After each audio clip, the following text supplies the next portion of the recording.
자, 회계란 기업 정보를 이용하는 사람들이 합리적인 판단이나 의사결정을 할 수 있도록 기업의 각종 재무적 정보를 식별하고 측정하고 품질을 평가하여 정보 이용자에게 전달하는 활동을 회계라고 합니다.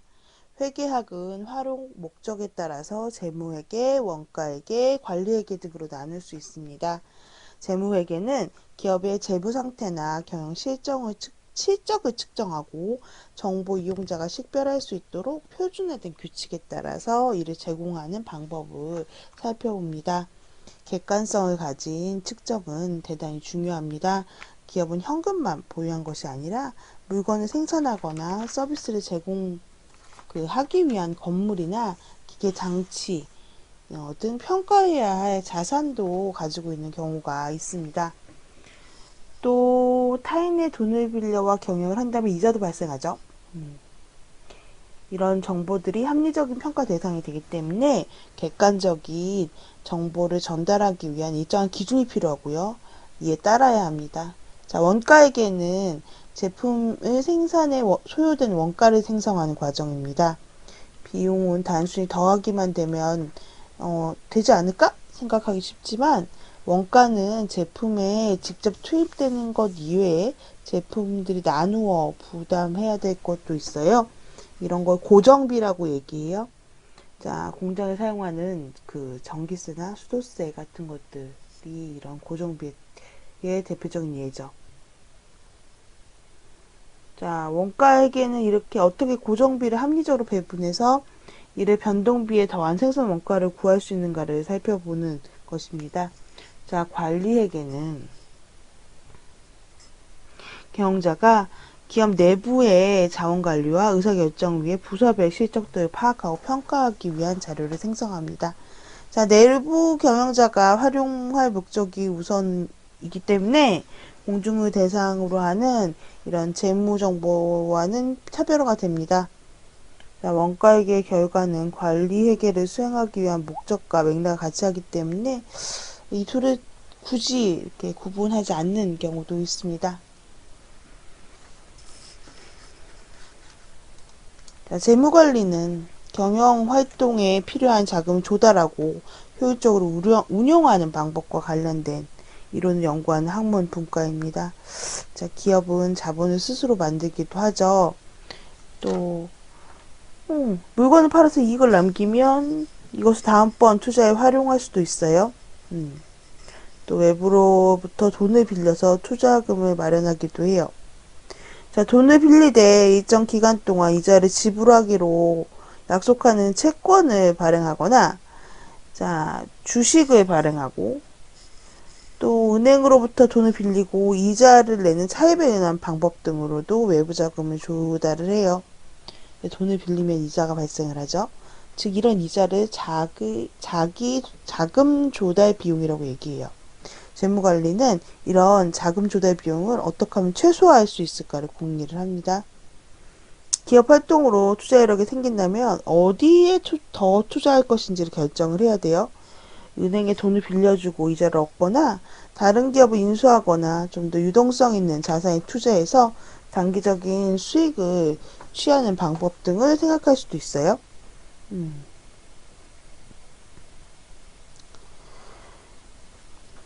자, 국내 기업은요.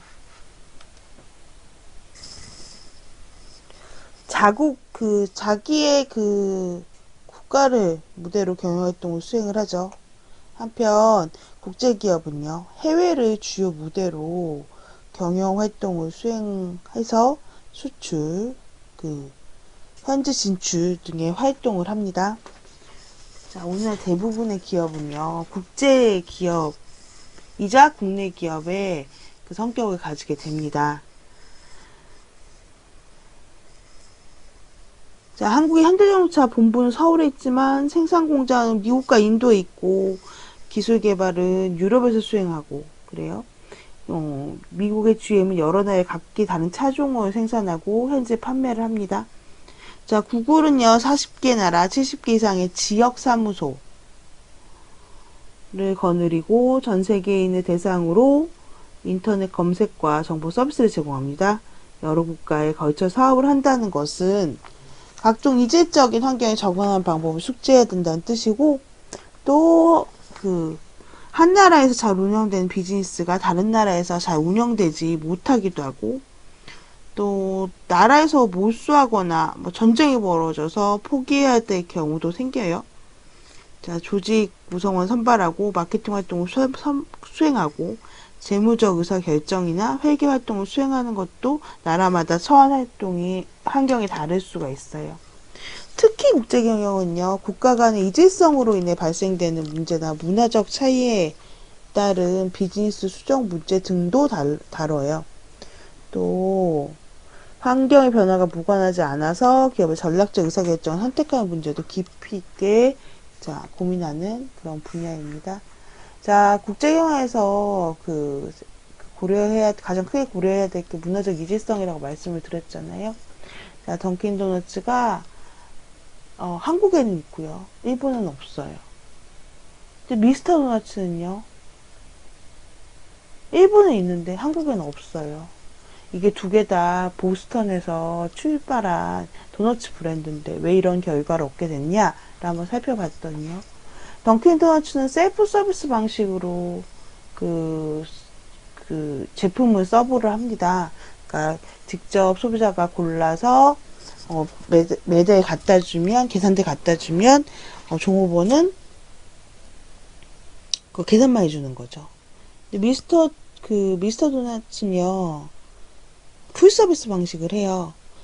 소비자가 고르면 이제 종업원이 그걸 이렇게 담아가지고 하나하나 담아가지고 계산까지 해서 주는. 자, 우리나라 사람들은요, 좀 빨리빨리 문화가 되게 강하죠.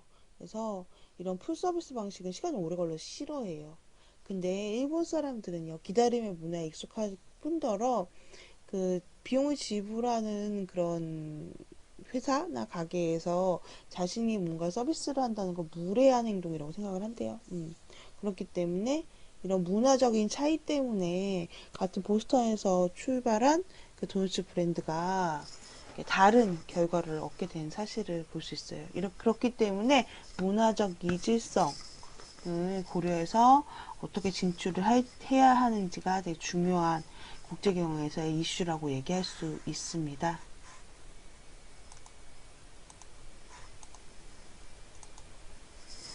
자, 경영정보 MIS라고도 얘기하는데요.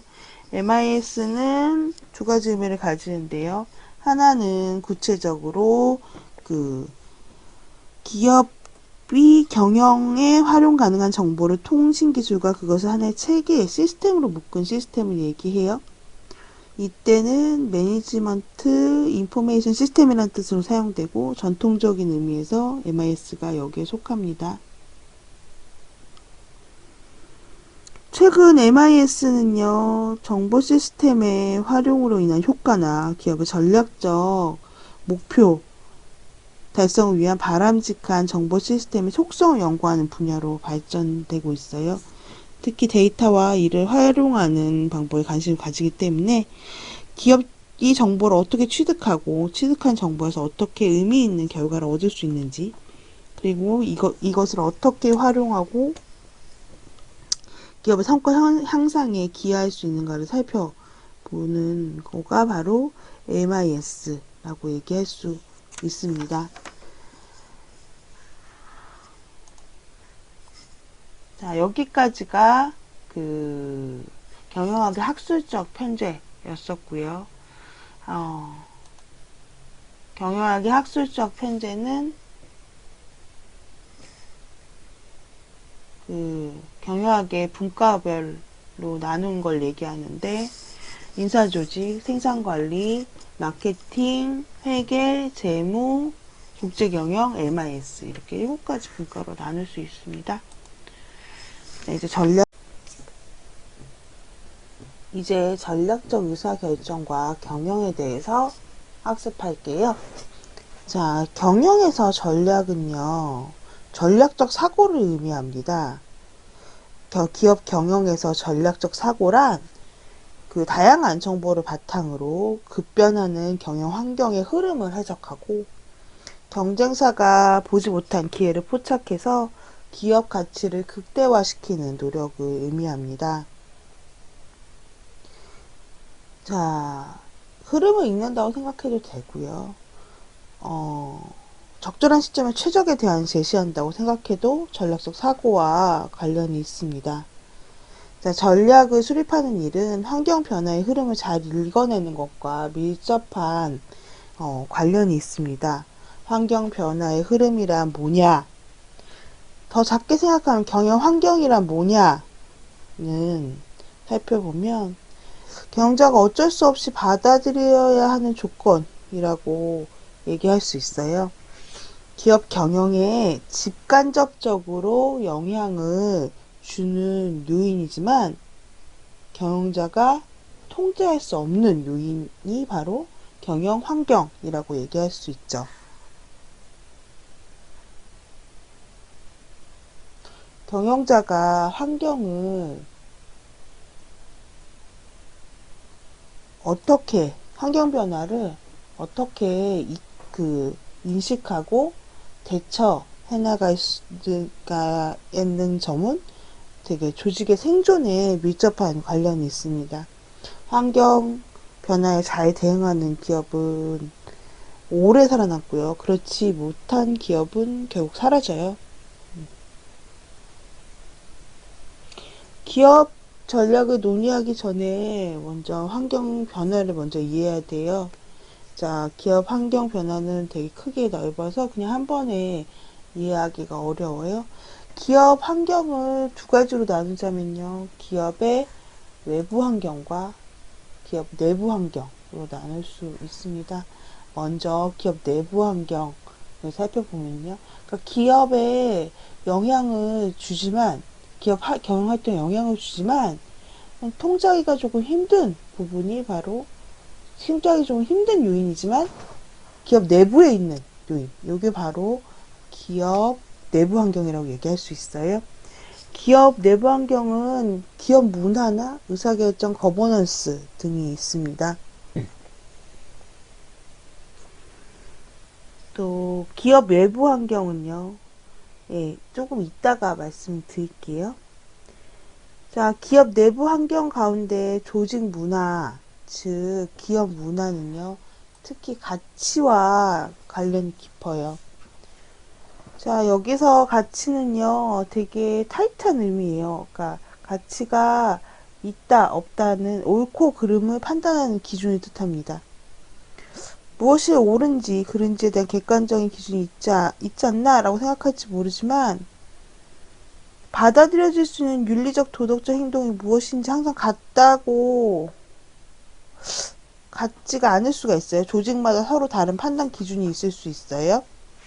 기업의 구성원이 가진 신념 체계에 따라서 해당 기업 외부 사람들이 가진 윤리적 혹은 도덕적 기준과는 다른 행동이 받아들여지기도 해요. 보통 사회 대중으로부터 인정을 받아야 기업이 생존하고 번영할 수 있기 때문에 더 강화되는 방향으로 가치 기준이 설정이 되지만 때에 따라서는 잘못된 윤리적 잣대가 기업 내에 퍼져 있기도 해요. 문제는 그러한 가치가 얼마나 조직에서 용인되는가 하는 점입니다. 자, 기업 문화는요, 즉 조직 문화는요, 일종의 공유된 가치입니다. 조직 구성원들이 가치를 명시적으로나 암묵적으로 용인한다면 기업 문화로 자리 잡을 수 있어요. 가치가 좋거나 나쁘다고 판단할 수 있는 것과 마찬가지로 기업 문화도 좋거나 나쁘다고 평가할 수 있어요. 이런 기업의 최고 경영자는 기업 문화 형성에 적극적인 역할을 합니다. 왜냐하면 이 CEO한테 결국 옳고 그름의 최종 판단이 의존되기 때문이죠.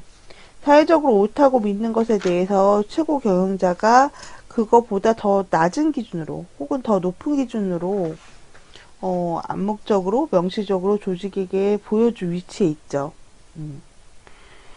자, 그러면 기업 문화 형성에 영향을 미치는 요인이 경영자라고 얘기할 수 있죠. CEO라고 얘기할 수 있죠. 또 다른 것은 제도와 절차라고 얘기할 수 있어요.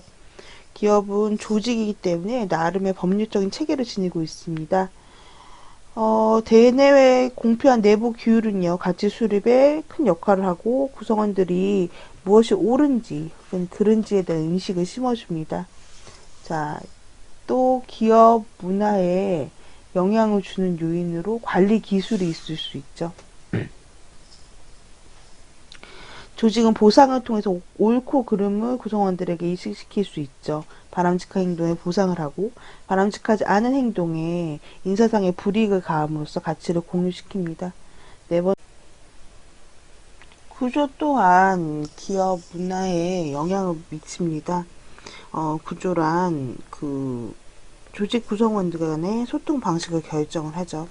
수평적 조직이어서 경영자의 그 말에 쉽게 영향을 받는 조직과 분권화되어 있어서 조직 단위가 별로 독립적인 경우 기업 문화는 달라질 수 있어요. 구성원 또한 기업 문화를 구성하는 구성 요소 중의 하나입니다. 구성원은 기업 내 새로운 생각과 새로운 질서를 가져다 주는 전도사 역할을 하죠. 만약 기업 조직이 올바르지 못한 가치를 가지고 있는 경우, 이를 고치고 기업의 생존력을 높이는 중요 임무가 구성원에게 주어져 있습니다. 이런 것들이 공유 가치 형성에 영향을 미치고요. 궁극적으로 기업 전략 선택에 영향을 줍니다. 따라서 공유 가치와 기업 전략, 경영 전략을 포함해서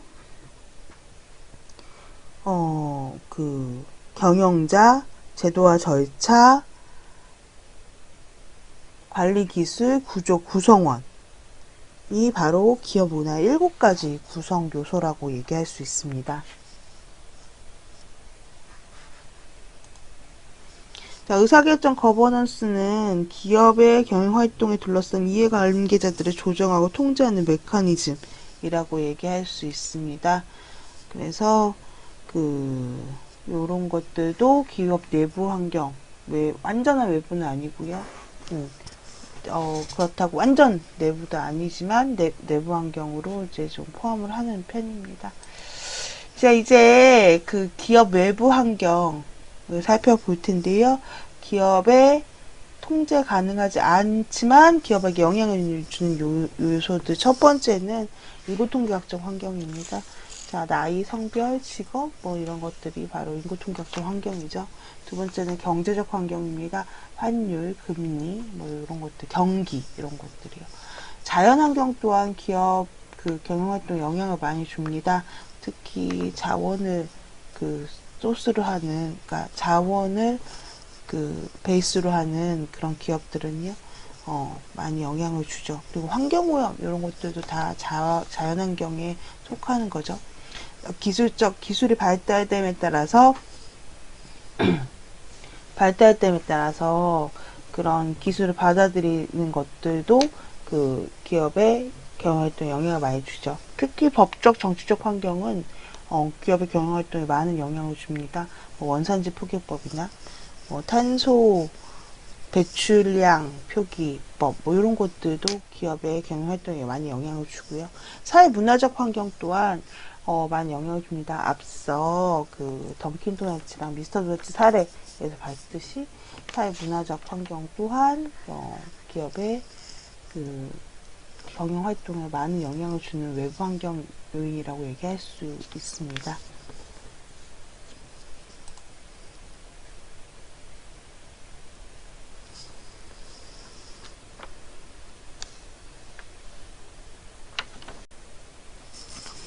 전략적 사고는 환경 변화를 얼마나 민감하게 감지하고 그에 따른 대응을 어떻게 할 것인지를 고안하는 것이 바로 전략적 사고예요. 사람도 자연환경이 날씨가 더워지면 대응책으로 벗고요. 그 다음에 추워지면 옷을 입죠. 대응책으로. 아프면 약을 먹고 상처가 나면 붕대를 감죠. 자, 기업 또한 환경이 변화함에 따라서 대응 가능한 자원과 역량을 충분히 가지고 있어야 돼요. 그리고 이런 자원과 역량을 어떻게 결합해서 보다 효과적인 방법으로 환경 변화를 활용해야 할 것인가를 알아봐야 돼요. 그리고 환경 변화에 대응함에 있어서 보다 더 저렴하고 비용 효율적인 관점에서 접근을 해야 합니다. 환경을 이해하는 일이 전략 수립에서 되게 중요한 일이고요. 그리고 이에 따른 대응 방안을 생각하는 일이 더 중요한 일이라고 얘기할 수 있어요. 즉 전략적 사고란 환경형 변화에 따른 대응 방식을 생각해내는 거. 뭐 이런 게 경영 전략, 경영의 전략적 사고라고 얘기할 수 있는 거죠. 자, 우리 토론 과제에 대해서 이제부터 설명을 해드릴 텐데요. 자, 우선 존슨앤존슨의 타이레놀 사건부터 한번 살펴봅시다. 82년 타이레놀 병에 독극물을 투입하는 범죄가 발생해서 8명이 죽었어요. 얼마나 큰일이에요. 여러분들 이런 일이 벌어지면 타이레놀을 드시겠어요? 당연히 안 먹죠. 근데 이제 그러니까 존슨앤존슨 타이레놀 존슨앤존슨에서 나오거든요. 이제 이런 사태가 발생하니까 존슨앤존슨은요 언론 취재에 적극적으로 협조했을 뿐만 아니라 동시에 3,100만 명 병을 수거해서 폐기를 했어요. 지금 이게 사실은 이게 그러니까 타이레놀의 존슨앤존슨의 잘못이 아니었거든요. 그러니까 왜냐하면 타이레놀 병에 독극물을 투입하는 그 범죄자가 나쁜 사람이었지. 그럼에도 불구하고 존슨앤존슨사는 그 책임지는 자세로 2억 4천만 달러의 비용을 감수하면서 자사 그 타이레놀을 전부 다 회수를 했죠. 이런 책임감 있는 자세는 소비자들한테 큰 신뢰를 갖다 줬고요. 자, 예전에는 이게 타이레놀이 캡슐이었거든요. 사실 이 캡슐 사이에 그 범죄자가 주사기로 독극물을 넣은 거였어요.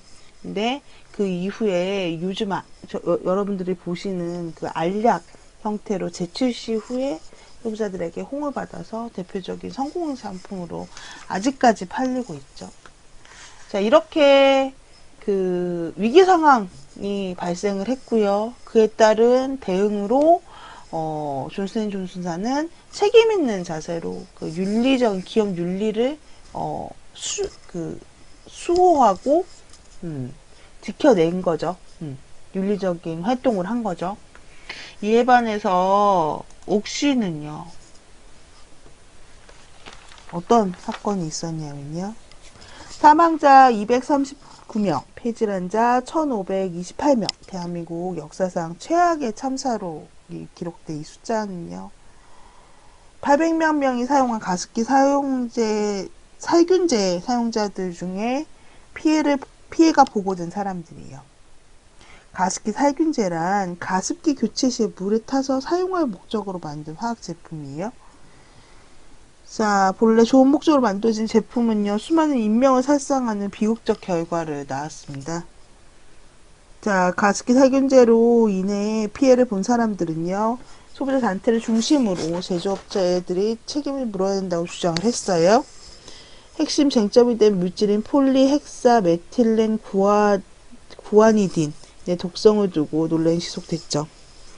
가장 큰 피해를 입혔던 옥실의 키핑키저 측이 아니한 대응과 무책임한 자세는 국민의 공분을 샀어요.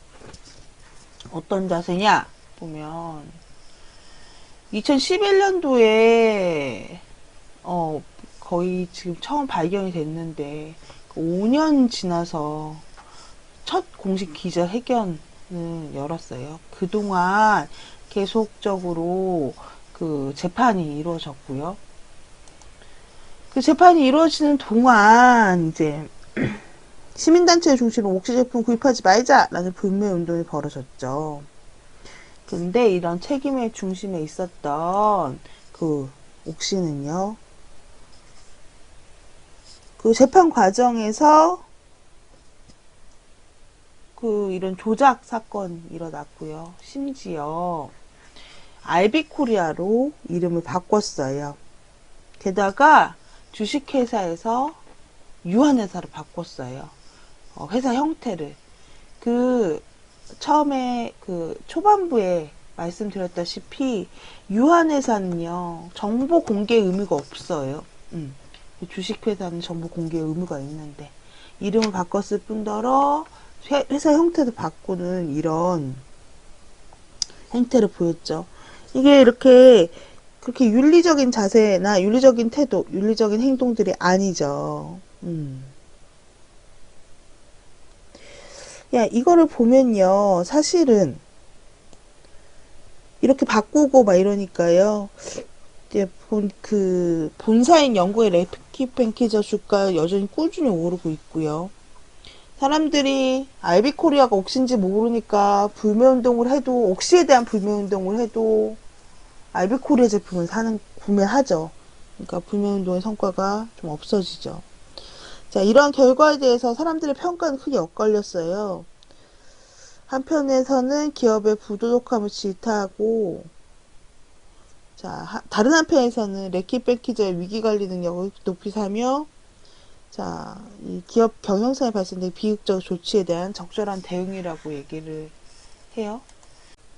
결국 옥시 레키팬키저의 이러한 그 행위들이 부도덕한 경영인가 아니면 탁월한 위기관리 능력인가.